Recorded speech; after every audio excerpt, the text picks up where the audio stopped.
Hello, it's Tuesday the 1st. I'm FxPlew and this is the market brief. I'm from my hotel balcony this morning. I had a couple too many shandies on my arrival in Sofia, but we'll go exploring tomorrow, I promise.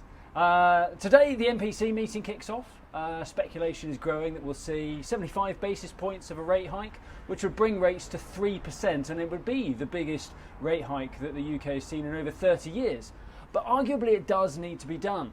The Bank of England's slow and steady approach has been chasing inflation while trying to avoid recession.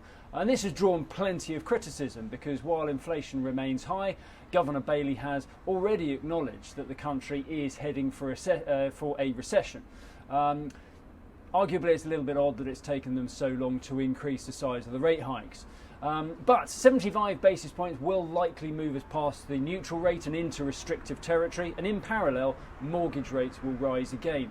The property market is already showing signs of a slowdown, and there are forecasts of contraction in the sector in either Q1 or Q2 next year, where activity dips as homeowners are likely to stay put to ride out the storm. In the market, meanwhile, sterling seemed capped around 116.30 against the dollar ahead of the MPC decision. A 75 basis point rate hike could easily see that move over 117 though. This morning we're around 115.40 against the dollar, about 116.20 against the euro, and euro dollar is around 99.30 on the open. Now there's similar speculation for the US as the Fed rate hike is called by some as high as 1%.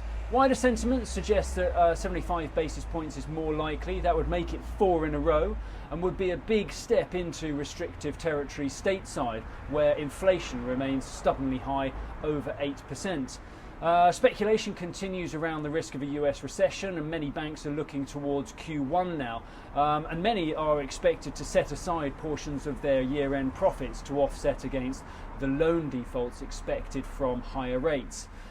Meanwhile, the dollar continues to move away from recent lows as the market expects at least 75 basis points from the Fed, and the dollar index moved to around 111.65 yesterday. Right, that's it from me. Hope you enjoy the Sofia skyline to make a change. We'll be out and about again tomorrow. All the best. If you do not have a clue, then just tweet through and ask FxPlew.